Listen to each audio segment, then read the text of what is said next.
Hi hello నమస్తే welcome back to our channel. ఏం చేస్తున్నారండి? ఈరోజు నేను కొంచెం డిఫరెంట్ స్టైల్లో అండి కాకరకాయ మసాలా పులుసు చేశా అండి. అసలు చేదనేది లేదు, టేస్ట్ అయితే అదిరిపోయిందండి. ఇంకా ఆలస్యం ఎందుకు, వచ్చేసేయండి ప్రిపేర్ చేసుకుందాం. ఇప్పుడు మనం టేస్టీగా కాకరకాయతో అండి మసాలా పులుసు చేసుకోబోతున్నాము. దానికోసం ఏంటంటే ఒక పావు కేజీ బిటర్ గ్రౌండ్ అండి కాకరకాయ తీసుకొచ్చేసి ఇట్లా పైన కొంచెం ఫీల్ ఆఫ్ చేశాను అనమాట. పూర్తిగా అయితే తీయలేదండి, ఎందుకంటే మనము కొంచెం గ్రేవీ పులుసులాగా పెట్టుకుంటున్నాం కాబట్టి. అండ్ అలాగే ఇందులో సీడ్స్ అన్నీ కూడా తీసేసా అండి. ఫ్రైకి అయితే సీడ్స్ చాలా బాగుంటాయి అనమాట. గింజలు ఉంటే మన ఫ్రైకి తినేటప్పుడు బాగుంటుంది, కొంచెం క్రంచీగా పంటికి తగిలినట్టు. బట్ ఇలా పులుసుకైతే కనుక ఇవి తీస్తే బాగుంటుందండి. పులుసే కాదు, కాకరకాయతో మనం కర్రీ ఏదైనా చేసుకున్నా కానీ చక్క గింజలు తీసేసుకుంటే బాగుంటుంది అనమాట. ఇదిగోండి ఇట్లా ఇట్లా రౌండ్గా కట్ చేసుకున్నాను. వీటిని అయితే శుభ్రంగా వాష్ చేశానండి, కొంచెం లైట్గా సాల్ట్ వేసి. అలాగే ఇప్పుడు మళ్ళీ మనం ఇందులో ఉన్న వాటర్ అంతా పోవాలి కాబట్టి ఒక బౌల్లో వీటన్నిటిని కూడా తీసేసుకుంటున్నానండి. ఒక చిటికెడు పసుపు అండి, కొంచెం సరిపోతుంది. సాల్ట్ వేసి దీన్ని వాష్ చేసామన్నమాట. సో కొంచెం సాల్ట్ వేసుకున్నాము. ఇదేంటంటే అండి, మన కాకరకాయలో ఉన్న చేదంతా పోవటం కోసం అని చెప్పేసి ఇలా చేస్తున్నాము. ఒకవేళ మాకు చేదు ఉంటే పర్లేదులే అనుకుంటే మీరు డైరెక్ట్గా కూడా చేసుకోవచ్చు అనమాట. వీటిని బాగా మిక్స్ చేసుకొని ఒక 20 మినిట్స్ అయితే మనం పక్కన పెట్టేయాలండి. అప్పుడు ఇందులో వాటర్ అంతా ఊరుతుంది. ఆ తర్వాత మళ్ళీ శుభ్రంగా వీటిని స్వీట్ చేసేసుకొని మనం కర్రీ చేసుకోవచ్చు అనమాట. బాగా మిక్స్ అయ్యే విధంగా ఒకసారి కలుపుకోండి. లేదంటే కనుక డైరెక్ట్గా ఈ ముక్కల్ని మనం ఉప్పుతో కొంచెం లైట్గా మజ్జిగ ఉంటే మజ్జిగ వేసి కలిపినా కానండి ఇందులో చేదంతా పూర్తిగా పోతుంది అనమాట. ఇదిగోండి ఇట్లా మంచిగా మిక్స్ చేసేసి దీన్ని అయితే కదపకుండా ఒక 20 మినిట్స్ అయితే మనం పక్కన పెట్టేద్దామండి. స్టవ్ ఆన్ చేసేసి పాన్ పెట్టేసండి. ఇదిగోండి ఒక 2 టేబుల్ స్పూన్స్ పల్లీలు జస్ట్ కొంచెం రోస్ట్ చేసుకోవాలన్నమాట. బాగా మీడియం ఫ్లేమ్ మీద అండి మనం చక్కగా వాటిని వేయించేసుకోవాలన్నమాట. ఇదిగోండి ఇవి వేగుతుండగానే కొంచెం ఒక టేబుల్ స్పూన్ కొబ్బరి అనమాట, చిన్న చిన్న ముక్కలుగా కట్ చేసుకున్న కొబ్బరి అండి. ధనియాలు కూడా ఒక టేబుల్ స్పూన్ వేసుకోవాలి. ఇదిగోండి జీలకర్ర కూడా హాఫ్ టేబుల్ స్పూన్ వేసేస్తున్నాను. ఇవి చక్కగా మనము మాడకుండా వేయించుకోవాలండి. ఇవన్నీ మంచిగా మనము మీడియం ఫ్లేమ్లో మంచిగా రోస్ట్ చేసేసుకోవాలన్నమాట. మాడితే బాగుండదండి, కర్రీ చేదు వచ్చేస్తుంది. అందుకని కొంచెం లో ఫ్లేమ్లో కొంచెం చిన్నగా మనం వేయించుకోవాలన్నమాట. ఇదిగోండి ఈ మసాలాలన్నీ కూడా మంచిగా కొంచెం వేగి మంచిగా రోస్ట్ అయిన తర్వాత లాస్ట్లో మాత్రమే మనము నువ్వులు వేసుకోవాలండి. ఒక టేబుల్ స్పూన్ నువ్వులు కూడా. నువ్వులు వేసాక ఒకసారి మనం పాన్ని ఇలా ఒకసారి మొత్తం కలిపేసుకొని స్టవ్ ఆఫ్ చేసుకోవాలండి 1 మినిట్ తర్వాత. నువ్వులు ఎప్పుడు లాస్ట్లో వేసుకోవాలండి, ఫస్ట్ వేసుకుంటే మాడిపోతాయి. పల్లీలు ఫస్ట్ వేసుకోవాలి. ఇప్పుడు ఇవన్నీ కూడా బాగా చల్లారే వరకు అయితే మనం వెయిట్ చేయాలి. ఇదిగోండి 20 మినిట్స్ తర్వాత మన కాకరకాయ అండి చక్క చూసారా, నీళ్ళు వాటర్ అంతా కూడా ఊరిపోయింది అనమాట. ఇప్పుడు వీటిని మనం మంచిగా గట్టిగా అండి బలవంతం ఉపయోగించి మంచిగా పిండేసుకోవాలన్నమాట. ఇలా స్వీట్ చేసుకోవాలి.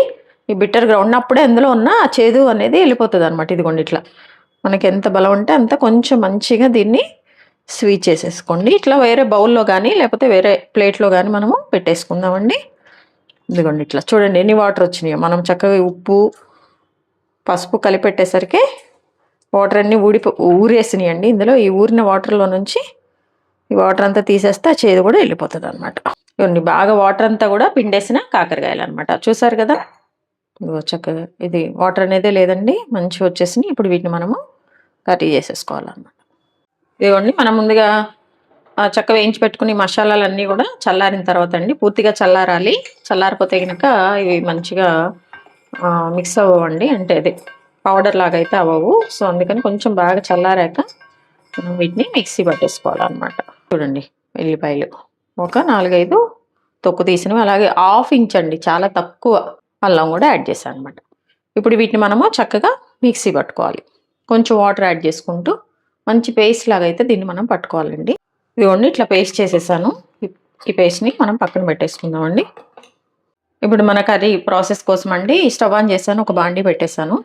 ఒక 4 స్పూన్లు అయితే పడుతుందండి కంపల్సరీగా మన ఆయిల్, ఎందుకంటే కాకరకాయ కదండి అందుకోసం అని చెప్పేసి. 4 to 5 టేబుల్ స్పూన్స్ ఆయిల్ అయితే వేసుకోండి. చూడండి కొంచెం ఆయిల్ మంచిగా హీట్ అయిపోయింది. హీట్ అయిపోగానే వేసేస్తున్నాను. ఇవేంటంటే కొంచెం క్రిస్పీగా రావాలి. కొంచెం క్రిస్పీగా ఉంటే మన మసాలా పులుసు కర్రీలో కూడా కొంచెం తినటానికి ఒక ముక్కలాగా పులుపు ఇవన్నీ బట్టి బాగుంటాయి అన్నమాట. చూడండి ఇవి కొంచెం వేగాలన్నమాట. వేగటానికి కొంచెం టైం పడుతుంది, ఒక 3 మినిట్స్ అట్లా కొంచెం ఆడకుండా కలుపుకుంటూ మనం వీటిని వేయించుకోవాలండి మంచిగా. కాకరకాయ అంటే ఎవరు తినరు కదండి. ఇలా ఒకసారి చేసి పెడితే ఇదేంటంటే మన చపాతీకి గానీ, దేనికైనా బావుంటదండి. రైస్‌తో గానీ, రోటీ గానీ. కొంచెం చేదు కూడా తక్కువ ఉంటది. పిల్లలు కూడా ఇంట్రెస్ట్‌గా తింటారు. పెద్దవాళ్ళే కాదు ఎవరికైనా. అండ్ కాకరకాయ చాలా మంచిది కదండీ! షుగర్ పేషెంట్స్‌కి వాళ్ళకి కూడా. వాళ్ళైతే గనుక ఇట్లా కర్రీ చేసుకొని తింటే బావుంటదండి. ఇందులో కొంచెం స్వీట్ కోసం బెల్లం అదైతే మనం రెగ్యులర్‌గా మామూలుగా యూజ్ చేసుకుంటాం. వాళ్ళైతే అది కూడా వేసుకోకుండా చక్కగా తినేయొచ్చనమాట.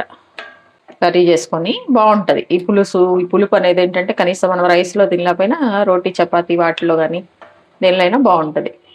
హెల్త్ కోసం చాలా మంచిది గదండీ కాకరకాయ. హెల్త్ బెనిఫిట్స్ కూడా చాలా ఉంటాయన్నమాట. సో, చేసుకోవాలి. వీక్లీ వన్స్ అన్నా లేపోతే 2 వీక్స్ కన్నా మనం చేసుకొని తింటే మంచిదన్నమాట. కొంచెం కలర్ గూడా చేంజ్ అవ్వాలండి ఇవి. అప్పుడే మనకి కొంచెం చెప్పా గదా! క్రిస్పీగా ఉండాలి అని. అందుకోసం అని జెప్పేసి కొంచెం లైట్‌గా కలర్ చేంజ్ అయితే బావుంటదండి కాకరకాయ. చక్కగా ఇట్లా మనము వేయించేసుకోవాలి దగ్గరుండి. ఇదిగోండి ఇది తీసేయొచ్చు. ఎందుకంటే కలర్ చేంజ్ అయిపోతున్నాయండి. ఇంకా ఎక్కువుంటే మరీ బాగా క్రిస్పీగా అయిపోతాయన్నమాట. అలా బావుండదు. కర్రీ పులుసు కోసం గాబట్టి మనకిలా, ఇలా సరిపోతాయి. మరి గట్టిగా అయినాయనుకోండి బావుండవనమాట. వీటిని తీసేసి మనం ఒక ప్లేట్‌లో పెట్టేసుకుందామండి.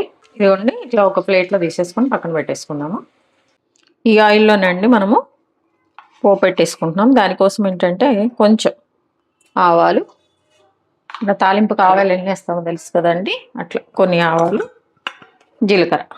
లేదంటే అన్నీ మిక్స్ అయిన పోపు దినుసులుంటే అలా కూడా ఏసుకోండి. నేనైతే ఈ రెండే ఏస్తున్నాననమాట. ఈ రెండేసుకుంటే కొంచెం డిఫరెంట్ టేస్ట్ వస్తదండి. అన్నీ వేసుకుంటే ఇంకొంచెం డిఫరెంట్ టేస్ట్ వస్తదనమాట. అయితే దీనికోసం ఏంటంటే చూడండి ఒక పెద్ద సైజు ఆనియన్ చిన్న చిన్న ముక్కలుగా కట్ చేసండి. ఇవి కూడా మనము యాడ్ చేసుకోవాలనమాట. మంచిగా వీటిని ఫ్రై చేసుకోవాలి. ఈ ఆనియన్స్ కూడా మంచిగా కుక్ అయిపోవాలండి. ఆనియన్స్ త్వరగా కొంచెం కలర్ చేంజ్ అవ్వాలంటే సాల్ట్ యాడ్ చేసుకోవాలి. నేను ప్రతి దానిలో అదే చేస్తాను. యాడ్ చేసుకుంటే త్వరగా మనకి మాడకుండా మంచిగా కుక్ అయిపోతాయన్నమాట. ఆనియన్స్ అన్నీ కూడా మంచిగా కుక్ అయితేనే మన కర్రీ కొంచెం మంచి గ్రేవీ ఫామ్ అవుతదండి. దానికోసం. ఇవి కొంచెం వేగుతుండగా నేను 3 పచ్చిమిర్చి అండి ఇట్లా స్లైస్ 2 చీలికలు కట్ చేసుకున్నవి కూడా నేను యాడ్ చేస్తున్నానన్నమాట. కలర్ అంతా కూడా ఈ ఆనియన్స్ ఇవన్నీ మంచిగా ఈ ఆయిల్‌లో కుక్ అయిపోవాలండి. కలర్ చేంజ్ అయితే అవ్వాలి. అలాగే ఒక ఎండుమిర్చి కూడా అండి బ్రేక్ చేసి వేసాను. ఎండుమిర్చి తాలింపులో వేస్తే ఏ కర్రీకైనా కొంచెం అదొక ఫ్లేవర్ బావుంటదండి మనం తినేటప్పుడు గానీ. చూడండి ఇవి మంచిగా కుక్ అవుతున్నప్పుడు ఒక పెద్ద టమాటా ఉంది గదండీ! ఆ టమాటాని ఇట్లా స్లైస్‌గా కట్ చేసుకున్నా అండి. ఇవి కూడా నేను దీనికి యాడ్ చేస్తున్నాననమాట. మన ఆనియన్స్ అనేవి కొంచెం మంచిగా కుక్ అయిన తర్వాత అండి చూడండి ఇట్లా టమాటాలు కూడా వేసేసుకోవాలి. వేసుకొని మంచిగా మిక్స్ చేసుకుంటూ వీటిని కూడా ఏంటంటే మీడియం ఫ్లేమ్‌లో పెట్టి మంచిగా కుక్ చేసుకోవాలి. బాగా ఇవన్నీ కూడా మ్యాష్ అయిపోవాలండి టమాటాలంతా కూడా. ఎందుకంటే మన కర్రీకి మంచిగా గుజ్జు అనేది ఫామ్ అవ్వాలనమాట. గుజ్జు అంటే ఏం లేదండి గ్రేవీ. ఇదిగోండి ఇలా మూత పెట్టేద్దాం. మిడిల్‌లో కలుపుకుంటూ అండి వీటిని బాగా సాఫ్ట్‌గా అయిపోయి మంచి కుక్ అయ్యే వరకైతే మనం వీటిని కుక్ చేసుకోవాలి. ఇలా మనము లిడ్ పెట్టాం కదండీ! ఈ లిడ్ తీస్తూ మిడిల్‌లో మనము మంచిగా వీటిని కలుపుకుంటూ కుక్ చేయాలని చెప్పా కదండీ! ఇదిగో టమాటాలన్నీ కూడా మంచిగా కుక్ అయిపోయినాయి. టమాటాలు త్వరగా కుక్ అయిపోతాయండి. సో, చూడండి స్మాష్ అయిపోయినాయి. మంచిగా మ్యాష్ అయిపోయినాయండి ఇవన్నీ. ఇప్పుడు ఇందులో ఏంటంటే మనం ఒక పావు టేబుల్ స్పూన్ పసుపు యాడ్ చేద్దామండి. అలాగే చిల్లీ పౌడర్ అండి. మీకెంత సరిపోతే అంత అనమాట. మీ టేస్ట్‌కి సరిపడినట్టు. బట్ మనము చేదు, పులుపు వేస్తున్నాం కాబట్టి కొంచెం చూసుకొని వేసుకోండి. నేనైతే 1 టేబుల్ స్పూన్ వేస్తున్నాను. లేదంటే మీరు తినేంత స్పైస్ మీరు వేసుకోండి. చూడండి ఇప్పుడు మనం మంచిగా ఒకసారి కలుపుకొని మళ్ళీ మూత పెట్టేద్దామండి. మూత పెట్టేసాక మళ్ళీ ఒక 2 మినిట్స్ మాడకుండా అయితే చూసుకోవాలి. ఉప్పు, కారాలు వేసాక ఏంటంటే అండి కర్రీస్ ఎప్పుడైనా అడుగంటుతా ఉంటాయన్నమాట. మాడకుండా మనం ఏం చేయాలంటే వీటిని కొంచెం కలుపుకుంటూ చేసుకోవాలన్నమాట. 2 మినిట్స్ తర్వాత లిడ్ తీసేద్దాము. లిడ్ తీసేసి చక్కగా ఒకసారి మనం పైకి కిందకి మిక్స్ చేసుకున్న తర్వాత ఈ కాకరకాయల్ని దీనికి యాడ్ చేసేద్దాం. ముందుగా మనం చక్కగా కాకరకాయలన్నీ కూడా ఫ్రై చేసి పెట్టుకున్నాం కదండి! ఇవి కూడా ఇందులో వేసేయాలి. ఇందులో వేసేసాకండి మంచిగా కలుపుకొని ఒక 2 మినిట్స్ అయితే మనము వీటిని మిక్స్ చేసుకుంటూ మంచిగా కుక్ చేసుకోవాలండి. ఇదిగోండి మనం ముందుగా మిక్సీ జార్‌లో ఇది పేస్ట్ పెట్టుకున్నాం కదా! పేస్ట్ అంతా కూడా వేసి కలిపానండి ఒకసారి. ఇందులో ఇంకా కొన్ని వాటర్ యాడ్ చేసేసి ఇది కూడా నేను యాడ్ చేసేస్తున్నాననమాట. ఇదంతా యాడ్ చేసినాకండి మనం మంచిగా కలుపుకోవాలి. మిక్స్ చేసుకోవాలి కర్రీని. కలిపేసుకున్నాకండి ఇందులో మనము పులుసు అన్నాం కదండి, పులుసు అన్నప్పుడు చింతపండు రసం అయితే వేసుకోవాలి కాబట్టి నేను కొంచెం నేను చిన్న సైజ్ అంత నిమ్మకాయనండి ఇది వాటర్లో నానబెట్టేసాను. ఇప్పుడు ఈ జ్యూస్ని దీనికి యాడ్ చేసేస్తాను అనమాట. ఇప్పుడు చూడండి మీరు ఈ చింతకాయ జ్యూస్ అండి, చింతపండు అదిగోండి. ఇది మనకి ఎంత కన్సిస్టెన్సీ కావాలో అంత కన్సిస్టెన్సీలో మనము వాటర్ని యాడ్ చేసుకోవచ్చు అండి. ఇప్పుడు మనం చక్కగా దీన్ని ఉడికిచ్చేసుకోవటమే. 2 మినిట్స్ ఇలా ఉడికిచ్చిన తర్వాత అండి మనకు కావాల్సినంత సాల్ట్ మనము టేస్ట్కి తగినట్టుగా యాడ్ చేసుకుందాం. ఇదిగోండి మన పులుసు మంచి మరుగుతుంది అనమాట. ఇలాగండి మీకు కొంచెము కర్రీ అంతా కుక్ అయ్యాక కొంచెం దగ్గరగా వస్తుంది అనమాట, గ్రేవీగా. మీకు అప్పుడు వాటర్ కన్సిస్టెన్సీ ఎంత కావాలంటే అంత అండి. మీరు కొంచెం వాటర్ యాడ్ కావాలంటే యాడ్ చేసేసుకోండి, పులుపు కావాలంటే పులుపు అట్లా ఒకసారి చెక్ చేసుకోనండి, యాడ్ చేసుకోండి ఈ టైంలో. 5 మినిట్స్ అట్లా పడుతుందండి బాగానే ఇది కుక్ అవ్వటం కోసం చెప్పేసి. మసాలా అంతా కూడా బాగా పట్టడానికి. దీనికి ఏంటంటే ఇప్పుడు మనకి సాల్ట్ అసలు మనం వేయలేదు కదండి, ముక్కలు కొంచెము వాష్ చేసేటప్పుడు అండ్ కొంచెం మ్యారినేట్ చేసి పెట్టాం కదా ఇంతకుముందు స్వీట్ చేసే ముందు.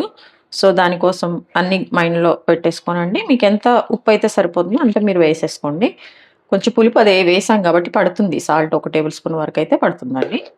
సాల్ట్ కూడా యాడ్ చేసేసి మళ్ళీ ఒకసారి కలుపుకొని చక్కగా 5 to 8 మినిట్స్ అట్లా పడుతుందండి ఇది మంచిగా కుక్ అవ్వటం కోసం అండి. ఇదిగోండి ఒక 5 మినిట్స్ తర్వాత చక్కగా కుక్ అయిపోతుందండి, మరుగుతుంది మన పులుసు. అయితే ఏంటంటే కొంచెం ఆయిల్ అంతా కూడా పైకి వచ్చే వరకు అయితే మనం వెయిట్ చేయాలండి, అప్పుడే మన కర్రీ అయిపోయినట్టు అనమాట. అంటేనే చూడండి చాలా కలర్ఫుల్గా ఎప్పుడెప్పుడు తినేద్దాం అన్నట్టుంది కదండి. చక్కగా మన చపాతీకి రైస్కి అయితే కనుక పర్ఫెక్ట్ డిష్ అనమాట ఇది. 2 మినిట్స్ ఉంచితే సరిపోతుందండి. ఇదిగోండి 2 మినిట్స్ తర్వాత చక్కగా మన కర్రీ చూసారు కదా. ఇప్పుడు ఏంటంటే అండి కాకరకాయ అనగానే చాలామంది చేదు ఉంటుంది, సో కొంచెం 1 టేబుల్ స్పూన్ బెల్లం యాడ్ చేసుకుంటే బాగుంటుంది అనుకుంటారండి. సో అందుకోసం అని చెప్పేసి 1 టేబుల్ స్పూను బెల్లాన్ని కూడా యాడ్ చేసుకోండి. కొంచెమే అండి, కొంచెం ఆ పులుపు అది అంతా కూడా బ్యాలెన్స్ అయిపోయి బాగుంటుంది అనమాట. కొంచెం బెల్లం అయితే యాడ్ చేసుకోండి. బెల్లం వేసాక మళ్ళీ ఒక 1 మినిట్ 2 మినిట్స్ ఇలా మనం కలుపుకొని 1 టేబుల్ స్పూన్ సరిపోతుందండి. ఇప్పుడు లాస్ట్లో ఏంటంటే కొత్తిమీర చిన్న చిన్న ముక్కలుగా కట్ చేసుకున్న కొత్తిమీర అండి, ఇది కూడా వేసేసాను. ఇంకా స్టవ్ ఆఫ్ చేసుకోవటం అండి. చూసారా చాలా టేస్టీగా ఎమ్మీగా ఉండే మన కాకరకాయ మసాలా పులుసు అండి, అదిరిపోయింది టేస్ట్. ఇంకా స్టవ్ ఆఫ్ చేయటమే. ఈరోజు చాలా హెల్దీ రెసిపీ అండి, మన బిట్టర్ గ్రౌండ్ అంటే కాకరకాయతో చేసా అండి. చక్కగా మసాలాతో మంచి పులుసు అనమాట ఇది. చపాతీకి కానీ రైస్కి కానీ దేనికైనా అదిరిపోతుందండి. పిల్లలు పెద్దలు అందరూ ఎంతో ఇంట్రెస్ట్గా తినే మంచి రెసిపీ అనమాట. తప్పకుండా వీడియో స్కిప్ చేయకుండా చూసి మీరు కూడా ట్రై చేయండి. ట్రై చేశాక ఎలా వచ్చిందో కమెంట్ రూపంలో నాకు తెలియజేయండి. అలాగే మీ విలువైన సమయాన్ని కేటాయించి నా వీడియోస్ చూస్తున్నందుకు మీ అందరికీ ధన్యవాదాలండి. మీకు నచ్చినట్లయితే లైక్, షేర్, సబ్స్క్రైబ్. చూస్తున్నారు కానీ సబ్స్క్రిప్షన్ చేసుకోవట్లేదండి, ప్లీజ్ సబ్స్క్రైబ్ చేసుకోండి. హెల్తీగా కుకింగ్ చేసుకుందాం, మన ఆరోగ్యాన్ని మనం కాపాడుకుందాం. Thank you.